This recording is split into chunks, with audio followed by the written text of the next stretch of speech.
compensation models. But the model that we have right now is a system where we can build teams, we can build agencies across the country, coast to coast.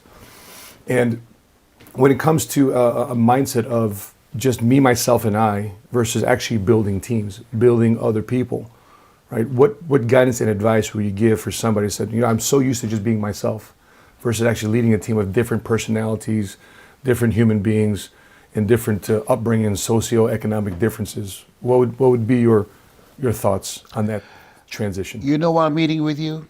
Why is that, Les? Because of you. Ed called me. 95% of all organizations who build strong, sustainable, competitive groups and do market takeaways have strong leadership. Dexter used to say, the speed of the leader, the speed of the group. So when Ed called me, not one time did he mention the compensation plan. He talked to me about you, about your character, about what you value, about what he saw in you.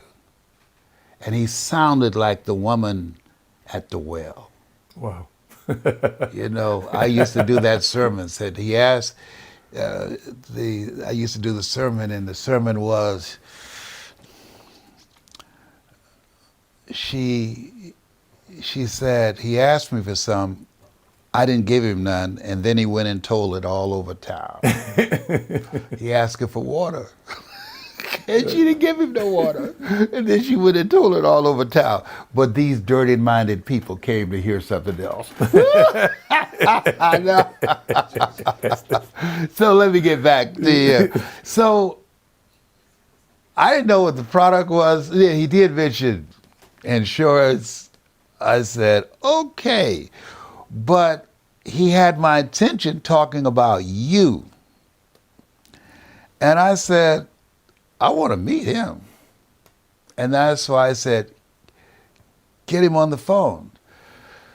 Don't think that people leave, as you have expressed, because of the compensation plan. Will you lose some people? Yes. Amway has one of the worst compensation plans in the world. Limited compensation. People did not leave because of the relationship. The relationship. And so you have a relationship with a friend of mine that I respect, who respects you, and said, you need to meet him. And I said, okay, I'm in. And so you be who you are. You are the money. People buy into you. And things are going to change in your business. Mm-hmm. Quincy Jones was right. Everything must change. Nothing stays the same. When things are good, it has not come to stay. It has come to pass. When things are bad, it has not come to stay. It has come to pass. This thing called life, it's a roller coaster. Yeah. Sometimes things go well. Sometimes they don't go so well. What is the sustaining competitive advantage that you will have over companies that come into your space? Trust, character. T.D. Jakes has a quote, Lord, don't let my talents take me where my character can't keep me. So people who believe in you will stick with you through thick, high water, and hell. Because of you. That's how it's built, the relationship. That's the new currency in this space. Okay. Because people want to know, can I trust you? Can I believe in you? Yep. Are you for real? Yep.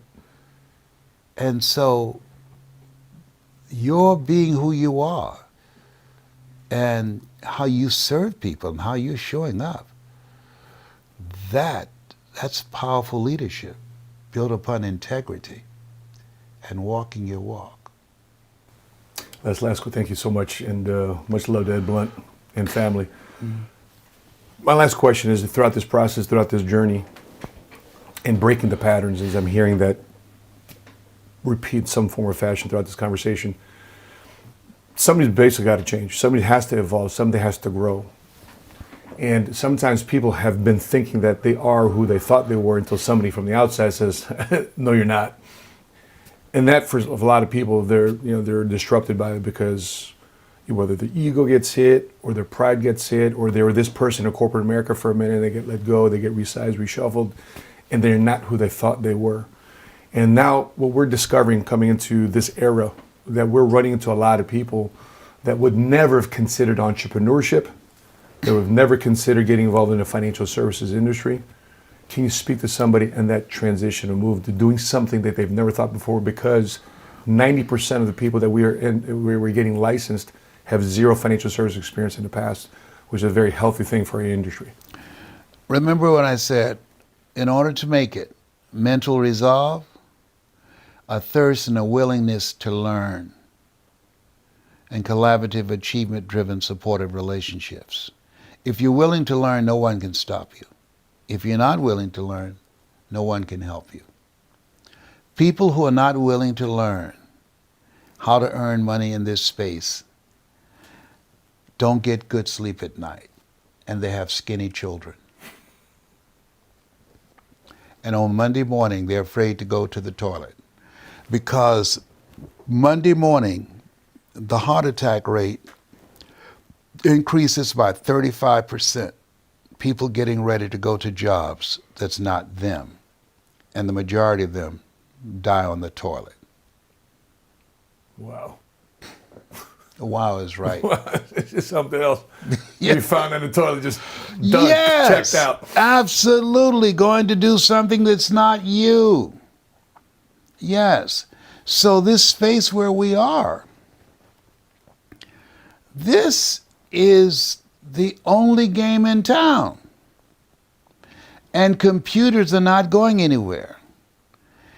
And what computers can do, and we have them in our business, that once we get them in the funnel, and many times we don't have to have human participation. Mm-hmm. The computer does the rest. Yeah. All right?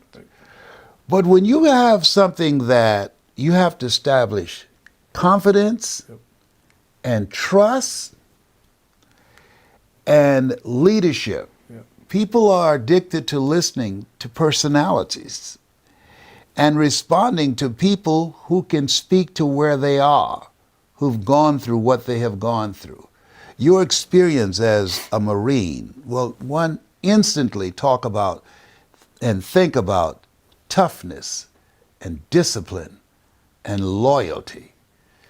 And so that level of patriotism, that willingness to serve the country, to make the world a better place so we can get a good night's sleep, so that we don't go to sleep hearing bombs and worrying about ISIS, that kind of leadership, you just automatically, you have a sense of, can I feel safe with him? That I feel safe with you. And you're going to attract people like you. Birds of a feather flock together. That's real. Yep.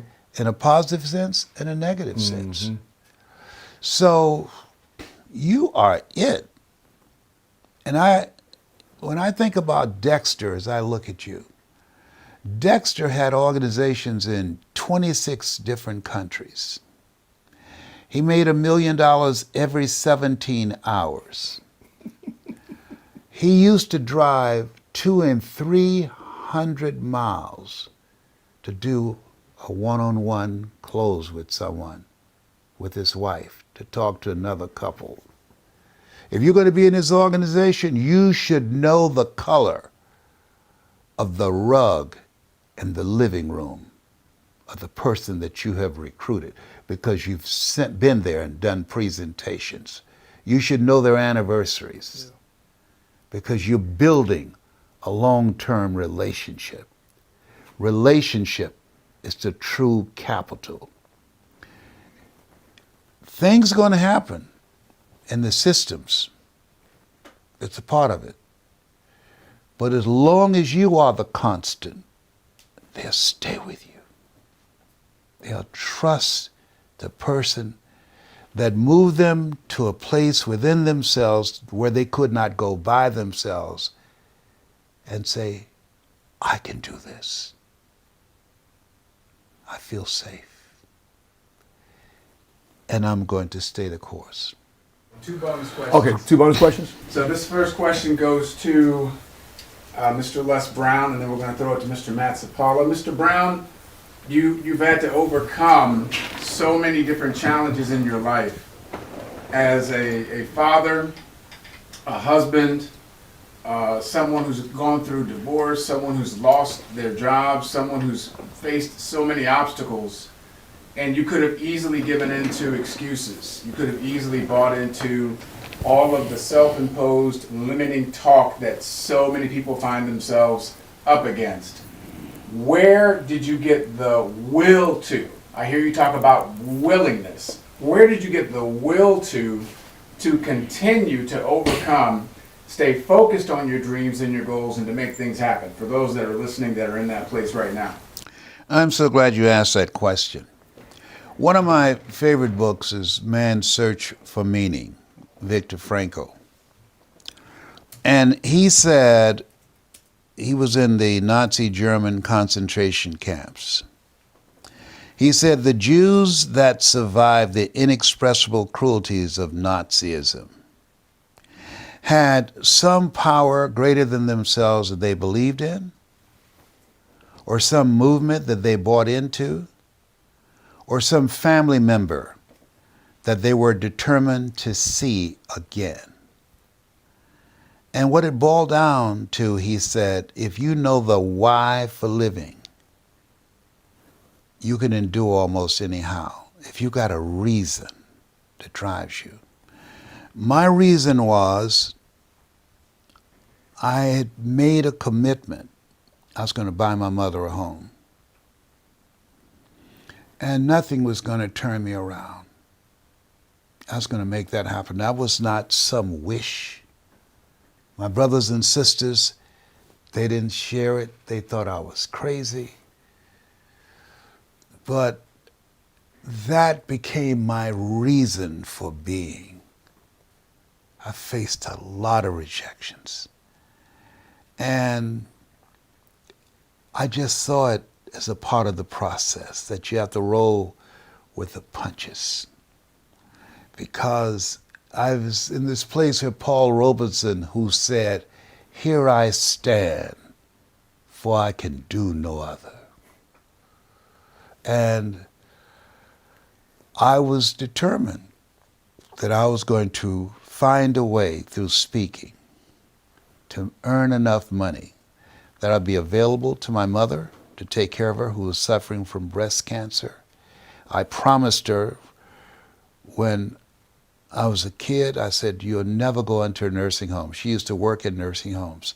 And she always said she never wanted to go into a nursing home.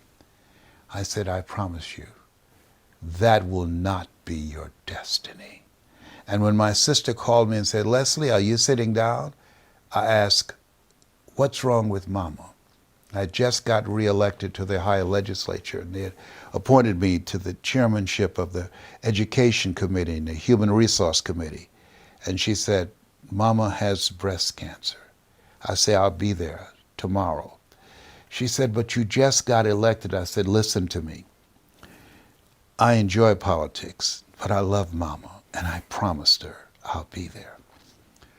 And she said, Leslie, they have a lot of good nursing homes in Dade County. I say, please, don't touch her. I'll be there tomorrow. I caught a plane the next morning, and I'll never forget ringing the doorbell. And a friend of hers, named Miss Mildred, was there. And she came to the door and she said, oh my God, Mamie, Leslie's here. And I could hear my mother say, I knew he would come. I knew he would come. Mildred, unpack those boxes. He's here. I knew he would come. you have to have something that drives you when others give up and surrender and throw in the towel. Something that can cause you to reach a place within yourself where you say, I don't feel nowhere as tired. I'm going to get it done. That makes you unstoppable. I was there. I took care of her until she left here, brought her home. Got to find something that pulls you into the future. There's a stand that you decide to take with your life. And Matt Zapala, like Mr. Brown, you went through some challenges. You've been very transparent, talking about being a husband, a father, and then a single father within a very short period of time. And many people that are dealing with children will often use the children as an excuse as to why they can't get things done and do the work that's required to provide. So you coming from the military, not having any experience with generating significant life-changing income, where did you get the will to say, yes, I'm going to get this done, even though I have kids that I'm responsible for as a single parent? I got to figure it out. Where's that will to come from? Came from my parents. Came from my parents immigrating here from the Philippines, and just hearing stories about what it took for my mother to get her first job as a nurse at a hospital, $600 a month as a nurse. And then my father coming here because he was a tour guide in the Philippines, and he just basically sold himself on a free airplane ride in America and get himself into Indiana University. And I thought to myself that every generation has its great decision. And I felt my decision said, you know what? I've got this gift of entrepreneurship. We got this gift of an insurance license. I have no college degree. I have no other alternatives. And I get these 3 miles looking at me, and they're looking for me to come home and provide a home and activities and cheerleading and martial arts and all that, football and all this stuff that any other kid would want to enjoy. But I knew I couldn't depend on anybody else, because as a single father, I had to do all that. I had to put myself in a position where I had no other options but to. Because what was my alternative? My alternative was to have the other party in the life and not have control or the access that I'm able to provide myself, having to divvy up decisions. And as a single parent, you have to make those decisions twice, 3 times as hard, because there is no other financial assistance from the other side. I mean, I was one of those weird single fathers where I actually had custody of my kids. And if I'm looking at them and they're expecting everything from me and they didn't expect to be here, my decision with them was, listen, you don't owe me anything. I owe you everything, at least at the very extent of showing you an example of what to do during tough times and showing you and giving you a work ethic. And so when I'm looking at this and I decided to put a flag in the ground, I want to be able to say, I want my kids to say, you know what, I may not agree with everything that Daddy did, but man, I respect him. I respect his hustle. I respect the grind. And I found that the older they've become, the smarter I've become to them. And so we may not have times when they were teenagers or in their late teens and early 20s, but now as it's starting to get older, now they're starting to understanding the perspective of where I came from. So that was the future self I was talking about. What would these kids say? They may not agree with me, but man, my dad is somebody I want to follow. His footsteps may not be necessarily, or his career may not be the career, but man, I want to follow the way he went about business, the way he went about making decisions in his life. And I want to be able to them to say, my daddy gave me a great last name. Now it's up for me not to screw it up. If you've been watching this, I'd love to know your thoughts, your questions, your comments. What would you say? Put it in the comment section below. If you haven't done so already, make sure you're following Mr. Les Brown here on all social media platforms. And we're just talking about a course that he has here too as well. I'm very intrigued about this conversation and where it's going to evolve to. And for those of you that's watching this, if you're looking for a conversation about how to learn the rules of the money game, if you're looking for a conversation how to understand sales and entrepreneurship and be in an environment to help foster you growing into the next evolution, the next best version of yourself, please drop your thoughts and questions in the comment section below. We'll make sure we get back to you too as well. So with that being said, Mr. Les Brown, I'm so honored to be here as a plum-pleasing Pleasure as and well as a privilege. to meet you, sir. Rock and roll. That being said, Yeah. guys, appreciate you. If you're watching that on YouTube, make sure you click like, hit subscribe, hit notifications to be alerted next time we upload our next episode.